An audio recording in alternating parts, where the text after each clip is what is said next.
우리 함께 보실 하나님의 말씀은 신약성경 에베소서 1장 3절 말씀입니다. 찬송하리로다. 하나님 곧 우리 주 예수 그리스도의 아버지께서 그리스도 안에서 하늘에 속한 모든 신령한 복을 우리에게 주시되. 아멘. 에베소서 오늘 설교할 본문은 원래 더 많은 구절을 잡았었는데 3절, 3절부터 5절까지로 3절로 줄였다가 진행하면서 다시 한 절로 줄이게 되었습니다. 제가 여기 3절에 사용된 표현들을 이렇게 가만히 살펴봤을 때 2000년 전에 로마 감옥에 앉아서 이 편지를 쓰고 있었던 사도 바울, 그러나 바울이 쓰고 있었던 것이 아니라 사실은 그의 펜을 붙잡고 주장하셨던 성령께서 이 한 절 안에 압축해서 표현하신 이 하나하나의 단어들이 다 의미가 있고 그냥 간단히 넘어가서는 안 될 것으로 여겨져서 이 한 절로, 이 한 절 말씀으로 줄여 잡게 되었습니다. 오늘 설교의 제목은 제가 복받은 사람 이렇게 잡아봤는데 이 본문에서의 중요한 관심사 혹은 주제가 복이라는 것은 확실합니다. 우리말로는 사실 복이라는 단어가 딱 한 번 나옵니다만은 원어에는 2번 나와요. 예. 그래서 3절 끝부분을 한번 보시게 되면 그리스도 안에서 하늘에 속한 모든 신령한 복을 우리에게 주시되 이렇게 되어 있는데 이전 번역 성경에는 어떻게 되어 있었냐면은 모든 신령한 복으로 우리에게 복 주시되 이렇게 되어 있는데 이게 원어에 더 가까운 번역입니다. 그래서 3절의 첫 부분이 어떻게 시작하냐면 찬송하리로다 일종의 찬양 혹은 이 송령으로 시작이 되는데 그 이유가 뭐냐? 그 이유가 뭐죠? 왜 찬송하리로다 이렇게 사도 바울은 말하냐면 그 이유가 그 다음이라는 거예요. 우리에게 이 하늘에 속한 모든 복으로 복 주신 하나님이시기 때문에 그 하나님을 찬송한다. 이런 고백인 것이죠. 복을 싫어하는 사람은 거의 없을 것이고 빈말이라도 복을 빌어주면 다들 얼굴 웃음이 돌죠. 예, 그리고 사실 솔직하게 얘기하면 우리 모두가 간절히 원하는 것이 이것이라고도 할 수 있겠죠. 내 인생에서 내 아이들의 자녀들의 인생에 이 복이 임했으면 하는 것이 사실 우리의 소망이라고도 할 수 있겠습니다. 그래서 우리나라에서 한 해가 새로 시작되는 설 인사도 그렇잖아요. 새해 복 어떻게 아주 그것도 많이 받으세요. 이제 이렇게 되는 것이죠. 복이라는 것은 이렇게 참 좋은 것인데 그런데 성경을 잘 살펴보면 우리 새 생명을 받아서 중생하게 된 사람들이 복에 대해서 접근하는 방식은 다르고 또 달라야 한다는 것이 성경의 명백한 가르침인 것 같습니다. 벌써 이 어디서부터 시작이 되냐면 우리는 이렇게 많은 경우에 이 복 자체 우리 눈앞에 내가 이러이러한 복이 내 것이 되느냐 마느냐 이것이 초미의 관심사거든요. 많은 경우. 예, 그런데 사실 우리는 어디서부터 시작이 되는 거예요? 복의 근원에 눈을 돌리는 것이죠. 어디서부터 이 복이 오는 것인가? 누가 주시는 것인가? 우리가 이렇게 하지 않으면요. 우리 그리스도인들도 똑같게 돼버린다는 거죠. 복을 추구하지만은 우리의 그 복을 추구하는 삶이 기껏해야 새해 복 많이 받으세요. 그 이상은 못 넘어가는. 그냥 매년 거기 수준에 머물러 있는 복을 추구하는 삶이 될 수가 있거든요. 여기 본문에서도 사도가 보게 되면은 주어가 아주 명백해요. 여러분 보시기 바랍니다. 찬송하리로다. 하나님께서 여기서 시작이 된다는 거예요. 이 복을 말하는데 하나님 곧 우리 주 예수 그리스도의 아버지께서 맨 뒤에 보면 복을 우리에게 주시되 이렇게 사도는 복을 말하기 시작하면서 그 복의 원천 복을 주시는 분에 먼저 주목하고 있다는 것이에요. 그러니까 그 입에서 뭐가 나오는 거예요? 찬송하리로다. 내가 좋다, 행복하다, 거기서 시작하는 것이 아니라 찬송하리로다. 찬송을 받기에 합당하신 분이시도다. 그 말이거든요. 복 주신 그분을 향한 경배가, 예배가 먼저 나온다는 사실입니다. 로이드 존스 목사는 이 구절을 강해하면서 자기가 목회를 여러 해 동안 했는데 목사인 자기를 때로는 많이 안타깝게 하는 교인들, 안타까움을 넘어서서 때로는 비참한 심정을 갖게 만드는 사람들은 오직 복, 이것에만 집중하는 사람들이었다는 것이에요. 예, 복의 근원이니 경배니 이런 것에는 거의 관심이 없고 나에게, 우리 집에 어떤 복이 이것만 생각하는 그러한 신자들이었다는 거예요. 그분의 말을 제가 한번 그대로 읽어드려 볼게요. 영적인 삶에 있어서 가장 비참한 인상을 주던 사람들은 언제나 자신들만을 생각하고 자신들이 받을 축복만을 생각하던 사람들이었다고 하는 것은 수년 동안 목회를 하고 나서 알게 된 확실한 사실이었습니다. 그들은 언제나 자신의 분위기나 상태나 조건을 생각하고 있었습니다. 복을 받는 방법은 좋은 방법을 지금부터 가르쳐 주는 거예요. 복을 진짜 받는 방법은 하나님을 바라보는 것입니다. 우리가 하나님을 더욱 예배하면 할수록 하나님의 복을 더욱더 누리게 될 것입니다. 이것은 가장 실제적인 일입니다. 이런 방법은 가장 지름길이라는 거예요. 비현실적인 일이 아니고 실제적인 접근이라는 거예요. 그 다음에 실제적인 사람은 복을 향하여 돌진하는 사람이 아닙니다. 그저 복을 향하여 그냥 돌진하는 사람은 그 사람은 사실은 실제적인 사람이 아니라는 거예요. 무슨 말이냐? 얻을 것을 얻지 못하게 되니까 실제적이 아니라는 거죠. 복의 실제적인 사람은 복의 원천을 생각하고 그 원천을 접하는 사람입니다. 우리 그리스도인들의 접근이 벌써 얼마나 다른지 여러분 보이시지요? 예.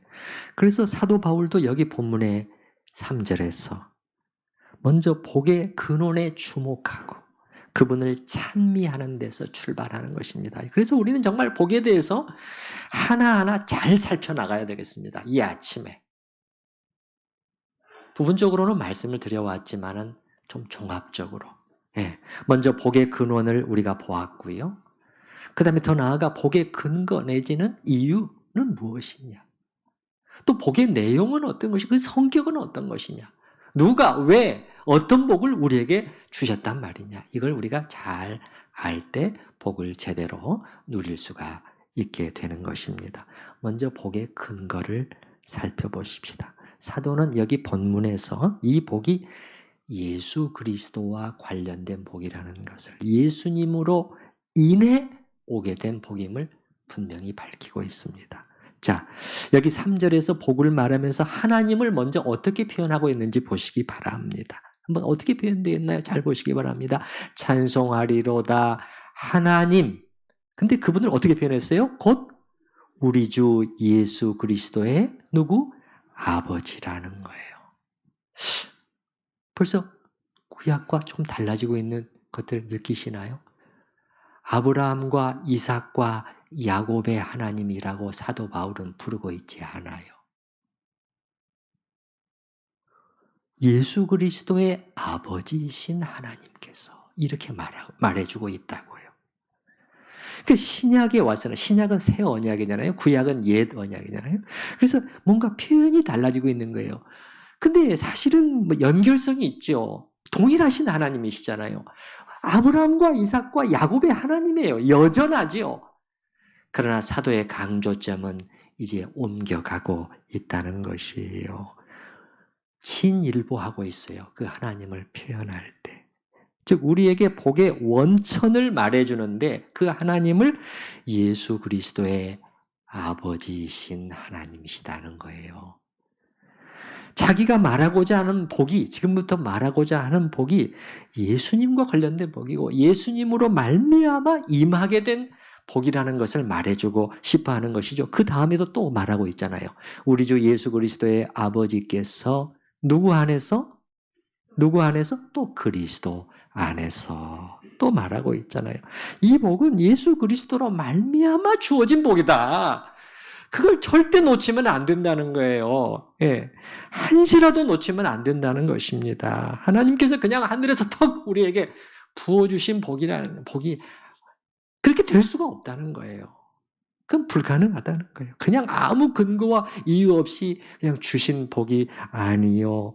아들 하나님이신 예수 그리스도 그분의 십자가의 대속 보혈 흘려주심을 통해 사실은요, 참담하다 할 정도의 순환 받으심을 통해 비로소 우리 것이 될 수 있었던, 비로소 가능하게 되었던 복이라는 것입니다.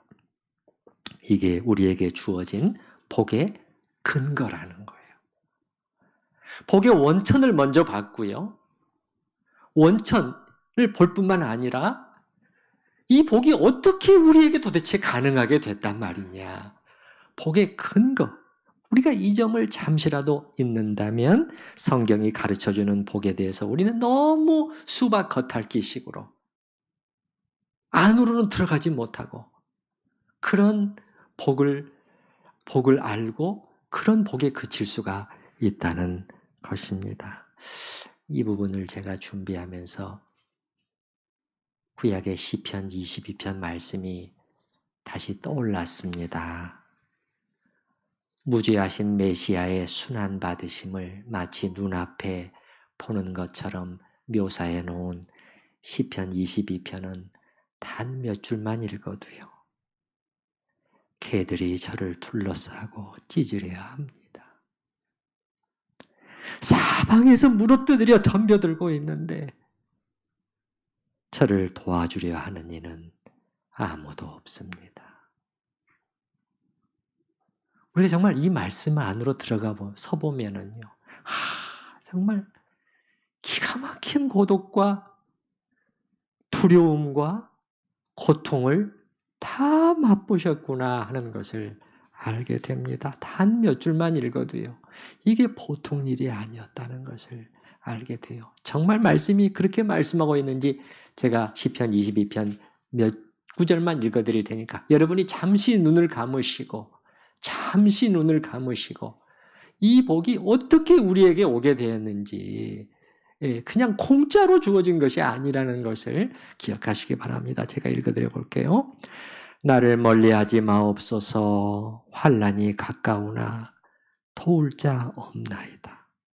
내 편이 아무도 없다는 거예요. 많은 황소가 나를 에워싸며 바산의 힘센 소들이 나를 둘러쌌으며 내게 그 입을 벌림이 찢으며 부르짖는 사자 같으니이다. 주님이 느끼신 심정을 그대로 기록해 놓은 것입니다. 나는 물같이 쏟아졌으며 내 모든 뼈는 어그러졌으며 내 마음은 밀랍 같아서 내 속에서 녹았으며 마음이 녹아버릴 정도입니다. 내 힘이 말라 질그릇 조각 같고 내 혀가 입천장에 붙었나이다. 주께서 또 나를 죽음의 진토 속에 두셨나이다. 개들이 나를 에워쌌으며 악한 무리가 나를 둘러 내 수족을 찔렀나이다. 눈을 떠보시기 바랍니다. 잠시라도 느껴지시나요? 잠시라도 느껴지시나요? 여러분, 그리스도의 순환은 이론이 아닙니다. 역사 속에서 분명히 일어난 그러한 실제였습니다. 이런 고통과 희생을 통해서 이 신령한 복들이 우리에게 막 주어졌으니 어찌 찬양하지 않을 수 있을 것인가? 그것인 것이죠. 찬송가에 있는 것처럼. 보배로운 피를 흘려 영영 죽을 죄에서 구속함을 받은 우리 어찌 찬양하지 안 할까? 어찌 찬양 안 할까? 복의 근거를 생각을 했을 때 사도 바울은 다시 찬미가 터져 나오는 것을 우리에게 말해주는 것이죠. 더군다나 이 복의 근거를 생각할 뿐만 아니라 이 풍성한 복을 받아 누리게 된 우리가 내가 어떤 존재였는지를 생각해 본다면 더 찬양하지 않을 수 없게 됩니다. 우리가 과연 이 복을 받을 자격이 있었는지, 그냥 입으로만 자격이 없는 자다 그렇게 말할 것이 아니라 정말 정직하게 우리 자신을 돌아본다면 우리가 누구였습니까, 여러분? 우리가 어떤 자들이었습니까? 불순종의 아들들이 아니었습니까? 불순종의 아들들. 맞아요. 우리는 그런 자들이었습니다. 여러분, 성경이 말이죠. 믿지 않는 불신자들을 그 타락한 인간의 상태를 묘사하는 한 가지 아주 의미 깊은 표현이 이거예요. 불순종의 아들이라는 거예요. 여러분, 여기 에베소서에도 여기 뒤에 2장 2절을 한번 보시기 바랍니다. 2장 2절. 2장 1절 다음에 2절.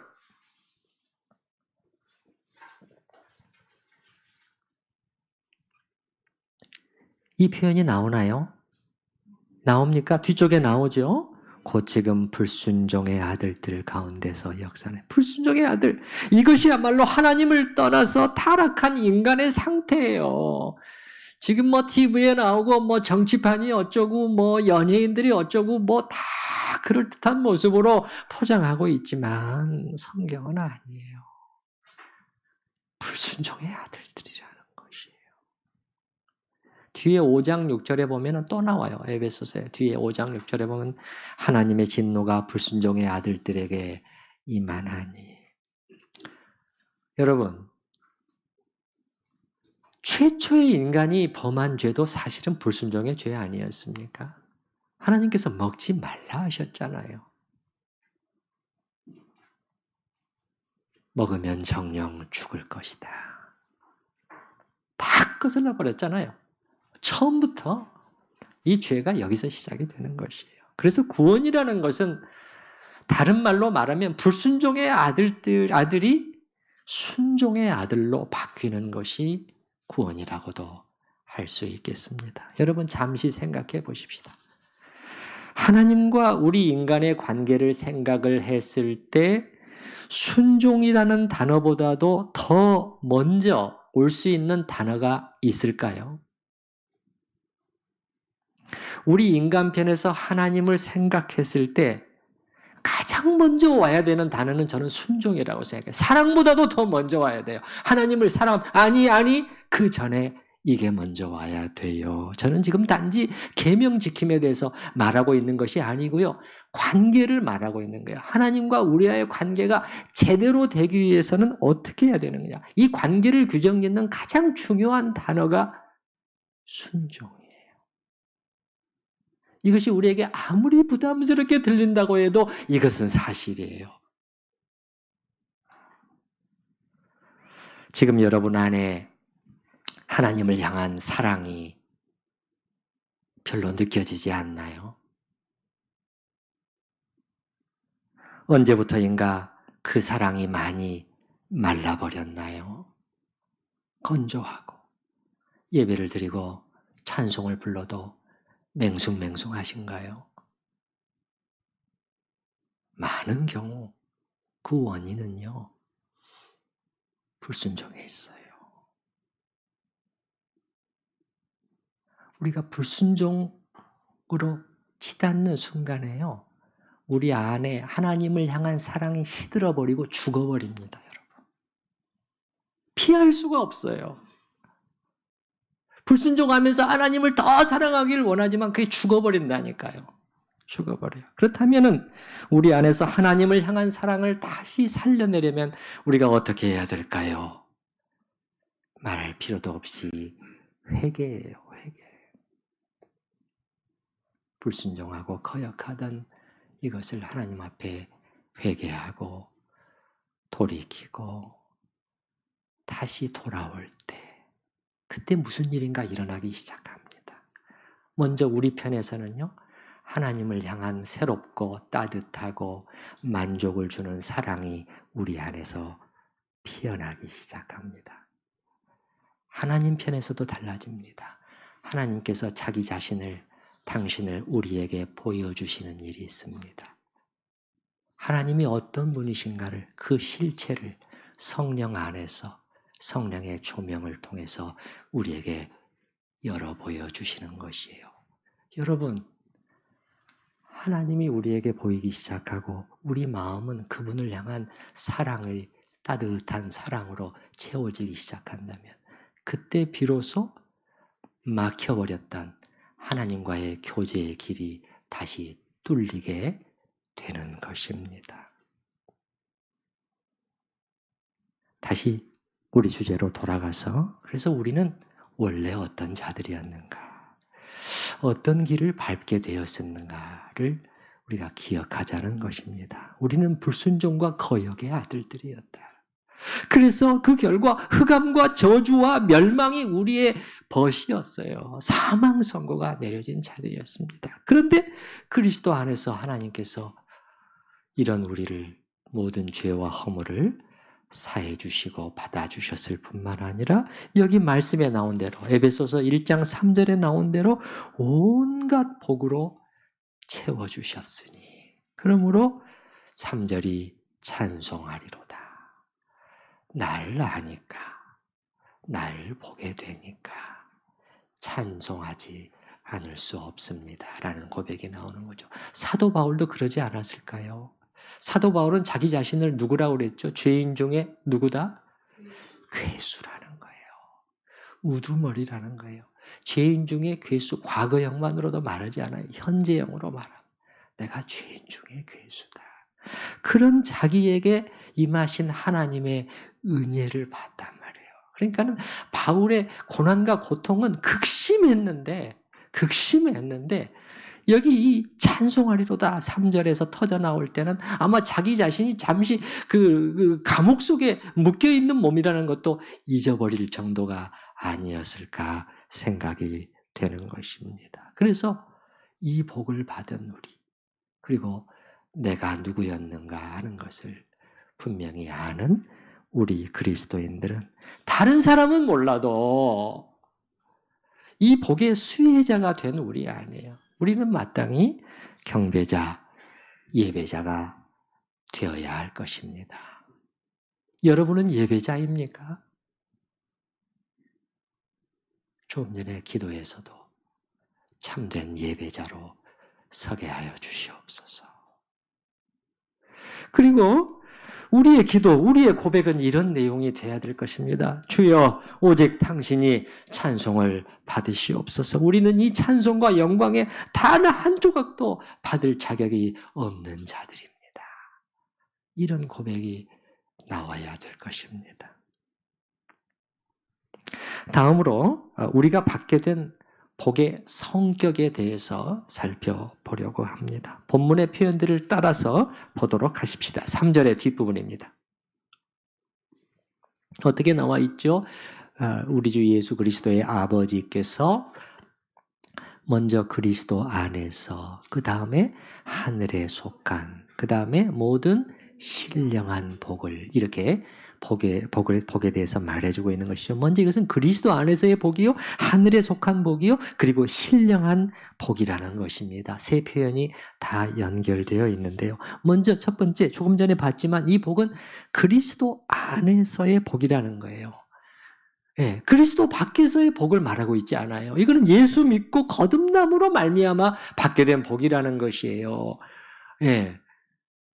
사도는 예수 안 믿어도 받는 뭐 그런 복들에는 관심조차도 없어요. 관심조차도 없다고요. 아무것도 아닌 것을 알거든요.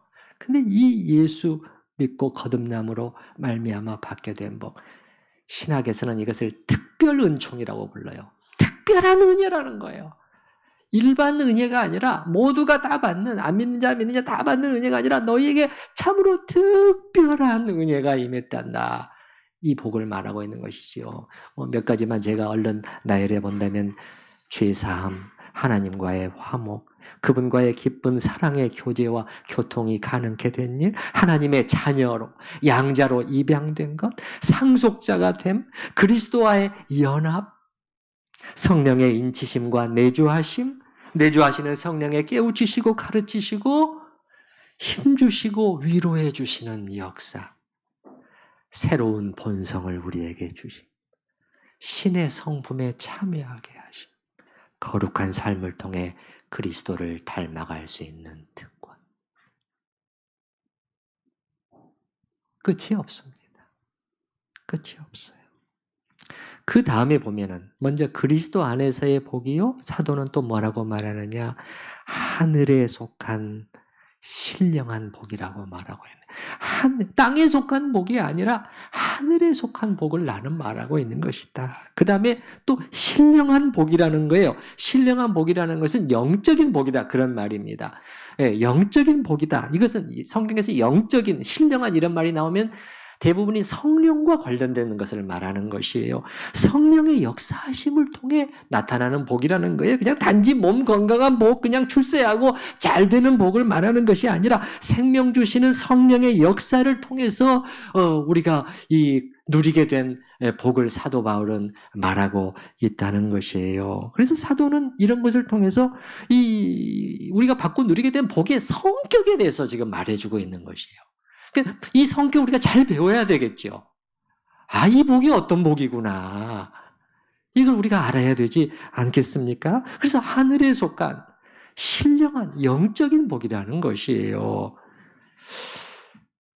그러면 어떤 분이 질문하시기를, 목사님, 좀 구약 성경에 보게 되면 막 이 땅에 그냥 잘 되고 그러한 복도 사실은 많이 나와 있지 않나요? 맞아요. 잘 보신 거예요. 잘 보셨어요. 제가 거기에 대해 설명을 지금부터 해드리겠습니다. 뭐 구약과 신약을 그냥 칼로 그냥 무자르듯이 딱 나눌 수는 없지만 구약에서 신약으로 넘어오게 되면 이 복의 개념에도 진보가 있다는 것을 우리가 관찰할 수 있습니다. 올라가는 것이에요. 이제는 땅의 복을 뛰어넘어 하늘의 복이라는 거예요. 잠시 있다 없어질 썩어질 복을 뛰어넘어 영원한 하늘의 복이 우리한테 끌어내려져서 지금 여기서 누릴 수 있게 되었다. 이것 때문에 그냥 가슴 벅차했던 사람들이 신약의 성도들이었어요. 초대교회 성도들이었어요. 그래서 그들이 처한 삶은 그렇게 열악했지만, 그렇게 불리했지만, 신앙에도 마찬가지고 모든 것이 쉽지 않았지만은 성경을 보면은 그들 안에 기쁨이 가득 찼더라. 사랑이 오갔더라. 교회 안에 보면은 소망과 위로가 넘쳤더라. 성령이 충만했더라. 이것이 비로소 가능하게 되는 것이죠. 그래서 구약에서는요, 어느 정도 이 땅의 그 복을, 일시적인 복을 복으로 인정하고 그렇게 말하고 있는 것은 사실입니다. 그래서 순종하는 자들에게 하나님이 주시겠다고 약속해 주신 이 땅의 물질적인 축복들이 있었어요. 예를 들면은 많은 수의 양과 소와 염소들, 소유하고 있는 땅, 풍성한 수확, 많은 자녀, 건강과 장수. 신명기 28장에 보면 아주 이런 것들이 대표적으로 많이 나열되어 있는데 이런 것들이 분명히 복의 개념으로 나타나고 있어요. 그러면 어떻게 된 것이냐?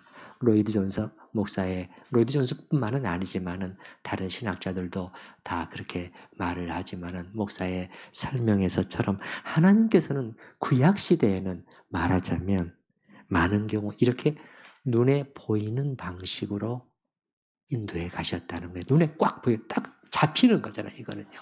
네. 그래서 자기 백성을 가르치시되 아직 어린 아이들을 가르치시는 방식으로 하나님께서는 인도하셨다는 거예요. 그렇기 때문에 아직은 초보잖아요. 아직은 어리잖아요. 그럼 손에 뭐 쥐어줘야 되잖아요. 그렇죠? 네. 그 단계로 인도에 가셨지만 그러나 항상 그런 것은 아니에요. 항상 그런 것은 아니에요. 근데 이제 신약에 오게 되면은 달라진다는 거예요. 하늘의 신령한 복이라는 이 더 높고 새로운 지평이 활짝 열리게 되면서 달라지는 것이죠. 이 복은 땅의 복에 비해서 너무도 귀한 복이기 때문에 신약에서는 이제 땅의 복은 거의 사라지고 언급되지 않아요. 비교가 안 되기 때문에 그러는 것이죠. 그것도 복이라고는 할 수 있겠지만 이 하늘의 복이 우리한테 이게 열렸는데 이게 비교가 안 된다는 것이에요. 신약 성경에 있다면 예수님이 말씀하신 먼저 그의 나라와 의를 구하라. 그리하면 이 모든 것, 먹을 것과 입을 것을 너희에게 더하시리라. 또 한 군데 있다면 여기 에베소서 뒤에 6장에 보게 되면 자녀들에게 부모를 공경하라.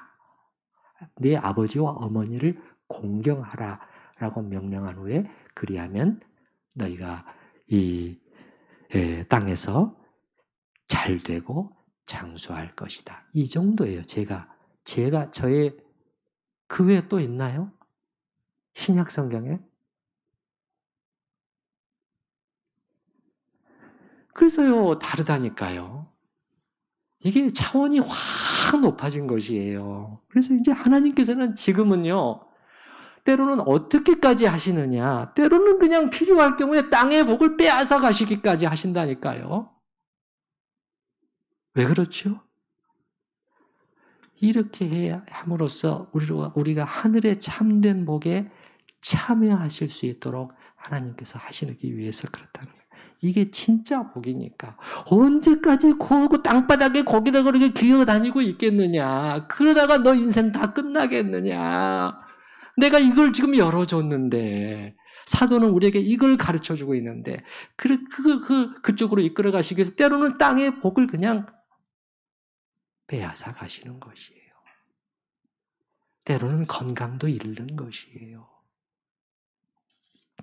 때로는요, 사방의 인간적인 위로도 다 거두시고요. 마치 욥의 절규와도 같은 것이 그냥 이 감당기 어려운 고통 속에서 부르짖는 욥의 절규와도 같은 것이 우리에게서 터져 나오도록 또 때로는 하셔요. 깊은 영적인 추구를 해본 분들은 이러한 과정을 영혼의 어두운 밤이다. 이렇게 부르기도 했습니다. 영혼의 어두운 밤이라. 하나님께서 우리에게 은혜를 베푸시기 전에 때로는 이렇게 사망의 음침한 골짜기를 통과하는 것 같은 영혼의 어두운 밤을 통과하게 하신다는 것이에요. 깨끗게 하시고 단단케 하시고 믿음 하나로 오직 하나님 한 분만 바라보며 전진하도록 하신다는 것이죠. 이런 일은 모두가 다 왜 이런 일이 일어나고 있는 것이냐? 복의 개념이 지금 격상되었기 때문이에요. 복의 개념이 격상되었기 때문에 하늘의 신령한 복에 참여하시는 하나님의 이 자비와 긍휼을 신실하심이라는 것입니다. 그리고 우리가 마지막으로 3절 본문을 자세히 보면은 이 복 앞에 수식어가 또 하나 붙어 있는 것을 보게 됩니다. 자, 보십시다. 그리스도 안에서 하늘에 속한, 그렇죠? 그 다음에 무슨 단어가 또 나와 있나요? 모든 복이라는 거예요. 모든 복이래요. 이것보다 놀라운 말이 있을 수 있을까요, 여러분? 하늘에 속한 모든 복이라는 거예요. 이게 사도가 지금 거짓말하겠습니까? 영감으로 기록된 이 말씀이 지금 과장하고 있겠어요? 여기서 우리가 금방 알게 되는 것은 무엇이에요? 아낌없이 주셨구나. 그걸 알 수가 있어요. 정말 하나님은 아낌없이 이 복을 주셨다는 말이구나. 로마서 8장에 나와 있는 말씀처럼 사도가 아니 자기 아들을 아끼지 아니하시냐고 주셨지 않아. 그분이 어떻게 다른 좋은 것들을 아끼실 수가 있겠어. 이 부분에서 하나님은 그리스도 안에서 정말 풍성히 풍성히 우리에게 주셨다는 것이고, 그리고 맨 3절의 맨 마지막에 있는 동사의 단어가요, 우리에게 복을 주시되, 우리말로는 선명히 나타나 있지 않지만 시제가요, 예, 앞으로 주실 것이다 그렇게 말하고 있지 않아요. 주님 복 주시옵소서, 복 주시옵소서 이렇게 말하지만은 사실은 정말 중요한 복, 이 시제가요 이미 일어난 시제예요. 시제가, 동사의 시제가 힘이 주셨다는 거예요. 사도 베드로도 그렇게 말하잖아요. 생명과 경건에 속한 모든 것을 우리에게 주셨느니라. 그래서 이 진짜 복을, 하늘에 속한 신령한 복들을 우리에게 아낌없이 이미 부어주셨다는 것이죠. 이제 우리에게 필요한 일은 뭘까요? 우리에게 필요한 일은 이렇게 우리가 받고 누리게 된 복에 대해서 잘 알아야 되지 않겠습니까? 잘 배우고 잘 알고 그렇게 해서 마음껏 누려야 되겠죠. 하나님은 복을 주셨는데 여러분은 누리고 있나요? 어떻게 된 거죠? 이렇게 많이 주셨는데 우리는 하나님 왜 이렇게 안 주시는 것이에요? 그렇게 하고 있지는 않나요? 잘 알고 누리실 수 있기를 바랍니다. 예. 그리고 이렇게 누리는 가운데서 끊임없이 은혜의 하나님께 찬미의 제사를 올려드려요. 예배자, 경배자가 되어야 되겠죠. 여러분, 오늘 설교 제목을 제가 이렇게 잡아봤습니다마는 복받은 사람. 때 말씀을 통해서도 확인한 것처럼 우리는 정말 복받은 사람들입니다. 우리는 정말 복받은 사람들입니다. 이 사실을 인해서 우리가 이 시간 함께 기도하실 때 정말 하나님께 우리가 다 원천, 근거, 이유, 성격, 자격 다 살펴봤습니다. 그것들을 생각을 하면서 하나님께 마음의 찬미의 제사를 올려드리실 수 있기를 바랍니다. 같이 기도하십시다.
혼동 속에 있는 저희에게 사도는 어마어마한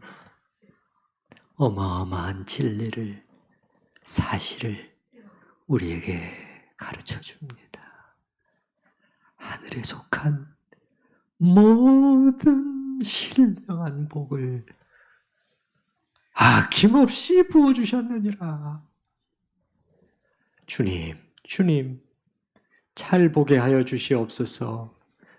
무엇이 복인지를 제대로 알게 하여 주시옵소서. 그리스도 안에서 우리에게 주어진 복의 이 놀라움을, 이 크기를 주님 보게 하시고, 그래서 이 잘 배우고 잘 깨닫고 잘 알게 하시고, 그러므로 말미암아 그 복을 누리는 저희가 되게 하여 주시옵소서. 하나님은 주셨는데 왜 저희는 누리지 못하고 이렇게 가난에 빠져 있는지요? 영적인 가난에 빠져 있는지요? 주님 도와주시옵소서. 정말 누리는 자들이 되게 하시고, 이 말씀에 믿음을 합하지 않으니 어찌 그렇게 될 수 있겠습니까? 주님, 저희의 이 불신을 용서하여 주시옵소서. 이 말씀 안으로 푹 뛰어들게 하여 주시고 믿음으로 붙들게 하시고 그리하여 이 복이 정말 저희의 것이 되므로 누리게 하시고 이 가운데 이 복의 원천이신 하나님을 향한 찬미의 제사가 끊이지 않도록 이끌어 주시옵소서.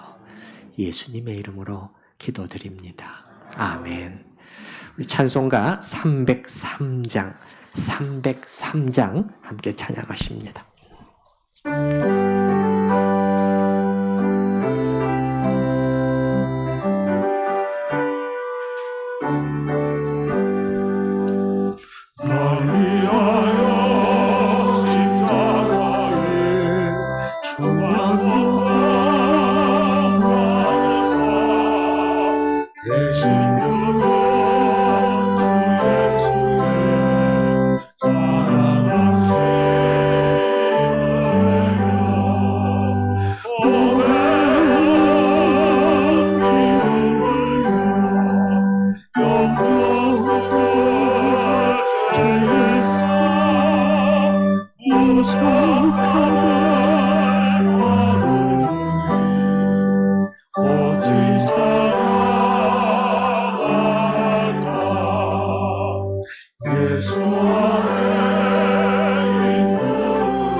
어찌 찬양 안 할까? 어찌 찬양